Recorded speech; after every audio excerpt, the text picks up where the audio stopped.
What's up, guys? I'm just gonna do a short kind of give and take with Scott Kiloby.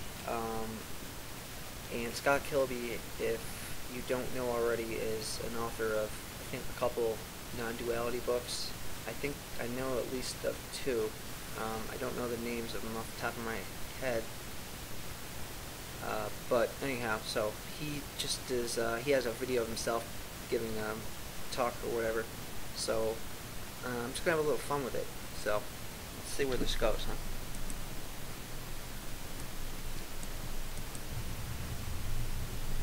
So whatever it is that you think enlightenment is, that's what it's not. Okay. Okay. It's not what I think it is. It's not what I think it is. I don't know what it is.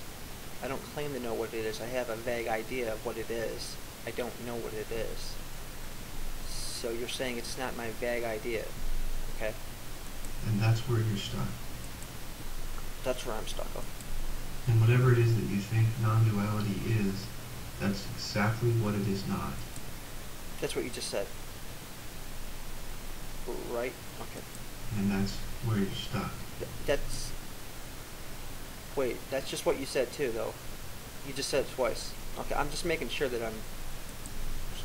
And so if you think that there was an experience you had in which you realized peace or realized oneness, I haven't, but... and you think that that's what enlightenment or non-duality is, that's exactly what it is not. It's not an experience. Okay, it's not an experience. It's not something that I had. So if I had an experience of oneness or non-duality or whatever you call it, Satori, that's not enlightenment. I think that really depends because a lot of teachers have, an experience of some sort, and they're forever changed from it. So I think we need to be careful saying that that's not it, because you don't actually know that. You really don't, Scott. So be careful with that one.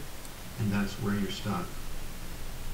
And if you're associating enlightenment with a certain pleasurable state, even peace or joy or love, yeah, which I do. If that's what you think it is, I think then that's exactly what it's not. It's not peace, love, joy, happiness. That's just nothing to do with it. It's not it. Okay. And that's where you're stuck. That's where I'm stuck. Okay. And that sounds totally ridiculous, and it is. But it does sound ridiculous, actually. If you can just notice in your present experience, this moment is absolutely fresh and new. There's nothing about the past that in any way touches this, except as a memory that comes through. True. And the memory that comes through is a lot like a wind that just sort of, a breeze that sort of just brushes by you. I suppose. And the breeze part of the present is experience. like a word that says, oh, it's all one. And the mind loves that because it tries to grab onto it. It's all one. Yes, it's all one. It's all one. It's all one. Or it comes by with some other spiritual insight, something that was realized in the past, and the mind tries to grab onto it again. And it tends to fixate there in that particular concept. Is that what it does? Even if the concept is no concept, that's still a concept. Yeah, and so is that. It tends to fixate there. And if it's not fixating on the concept, fixating just means continuing to repeat and return back to the concept as if the concept is the truth. And the same is true for experience. For example, if there's an experience that was had in the past, it's now just a memory. Right.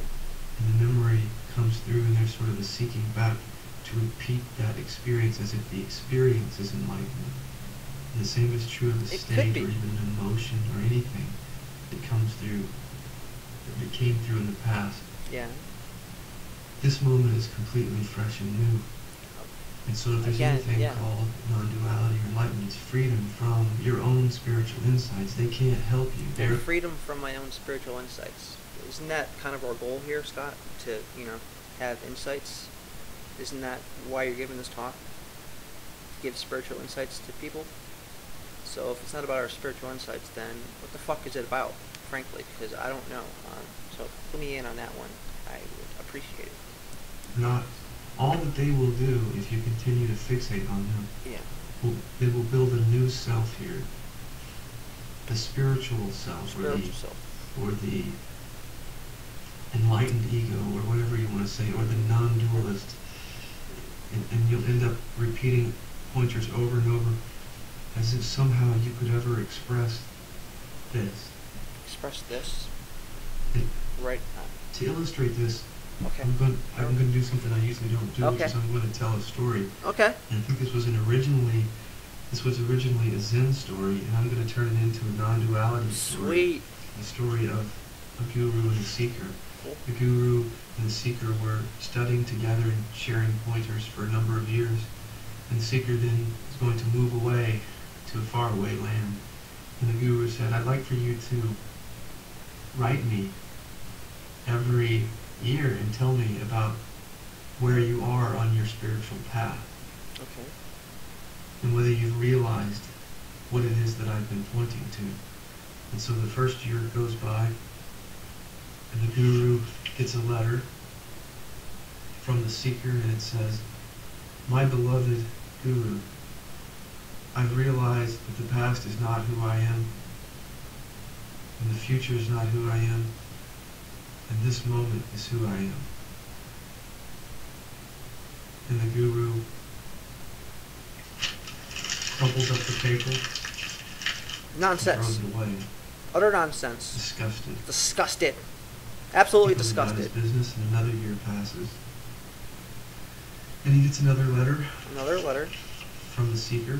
From the It seeker. says, My beloved guru, I have realized that what I am is emptiness. Very profound. Nothingness. Very profound. Profound The indeed. guru Crumples it up again. Ah, what a hard ass. Away. Disgusted. What a hard Goes ass. about his business. Phew. Another year passes.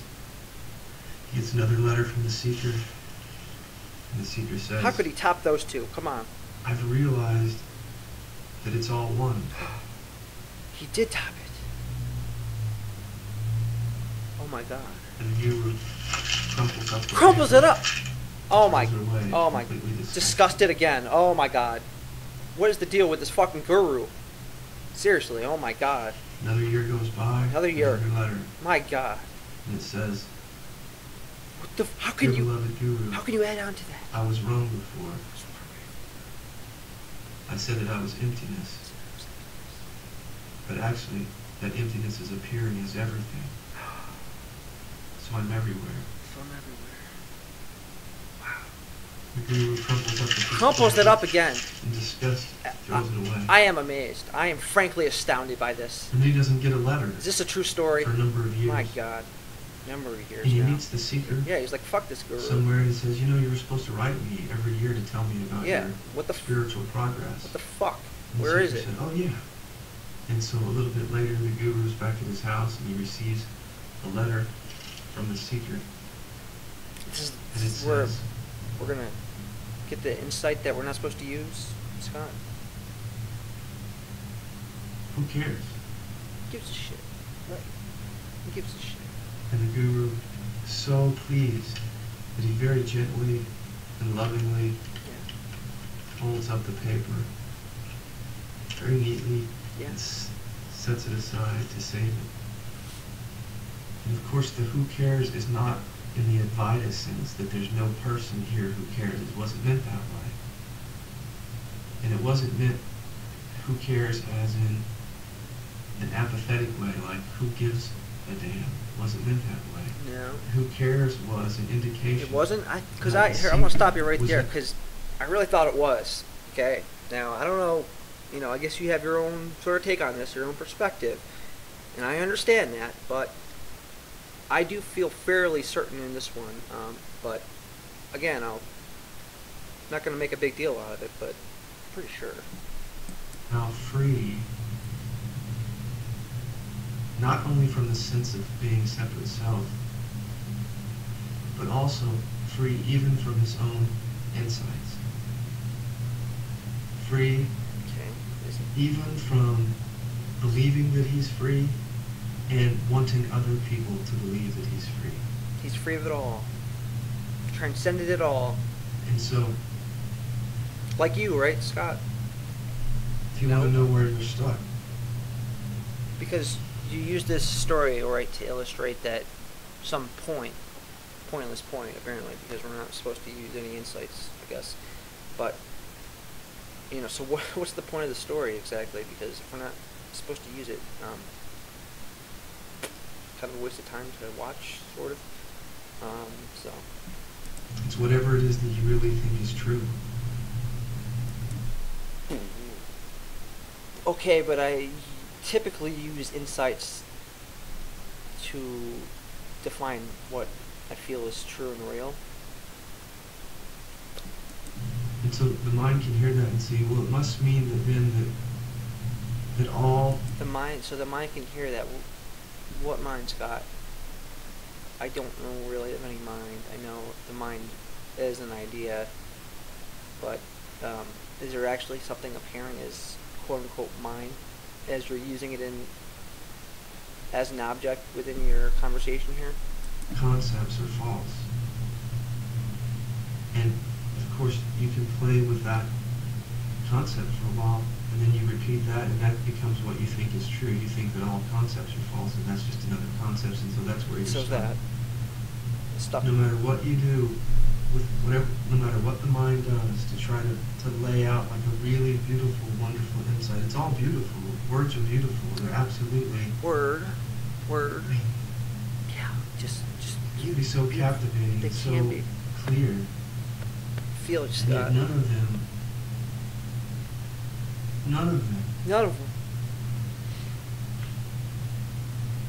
can really show you this. It's true. And in fact, they and so my entire video, therefore, is pointless. This is what you are going to say, right? Patience. So what I say on my website is that I use the pointer no self. No self. To point people off of the fixation, mental fixation. That they are self. That they are self. Which is just a concept. It's just a concept. It's a deeply held concept. Deeply held concept. Now, isn't the idea that there is no self, or I am not self, or to look away from self more concept? Isn't the idea of there either being a person, not being a person, being identified with the person, not being identified with the person? It's all ideas, Scott. You know, you're relegating one aspect of the experience, somebody experiencing himself as a separate person, and saying, no, that's not important. We don't want to focus on that part of your experience. We want to focus on no self. No self. Which is because they're coming from the experience and the understanding as I am a separate individual that experiences life and is. And so what happens though is it's a hypothetical situation you're giving them, saying no self, because it is hypothetical to them, because they are the self, they are the me. So to say there's no self is hypothetical, and they can only create a concept from it. No self, idea of no self. You're having them disregard essentially their direct experience being a me, living in the world and, you know, experiencing the here and now, and saying focus on the concept of no self, or the idea of no self. I think that's pretty fucking retarded, frankly. Just saying. Nothing personal, but, you know, just how I feel about it. And then, of course, with just a little bit of freedom, many of those same people begin telling me that they are no self, and that they don't exist. And so then I just point them off of that. See, that's what fucking happens, man, because you're saying you're not the self. You're telling them and they're looking at you in terms of a teacher, and you need to understand that.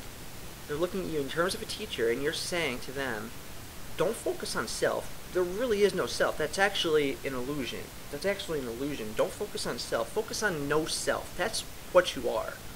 You may not say that's what you are, but you're absolutely implying it by your words. So you can argue that one if you want, but that's, you know, bullshit, and I'll call you on it. So, again. Because whatever it is that you really think is true about non-duality, whatever your spiritual insight is, the one that you repeat often, as if it's the truth. That's precisely what it's not. That makes no sense, Scott. Then what the fuck are you talking about? You're saying that your experience is somehow more real than that of somebody else's? That they know certain truth or some aspect or their own subjective experience or translation of the infinite or the unconditioned or whatever you want to call it. I don't know why you're disregarding that and saying that's not it, and then subtly putting yourself in the position of you know better somehow, like you're the ultimate arbiter of truth or something, and so I don't really follow you there. And so when that kind of freedom comes in, then you see that no word has actually ever been a problem, and that any and every word can be expressed, and you can say, I'm a separate person 1,000,000 times in a row, and never step out of the truth of what life is. Because the truth was never in the language, and when there's an unhooking from language completely, then there's a freedom to use language completely. That's sort of a paradox. And again, the same is true for experiences and states and emotions. The moment you associate enlightenment or truth or non-duality with a particular experience, you try then to recreate the experience. You associate in your mind as a concept that this particular experience is it, or this particular emotion or state, and that's precisely what it's not, because life is constantly revealing itself freshly. So then it changes. It is that emotion or whatever at the time.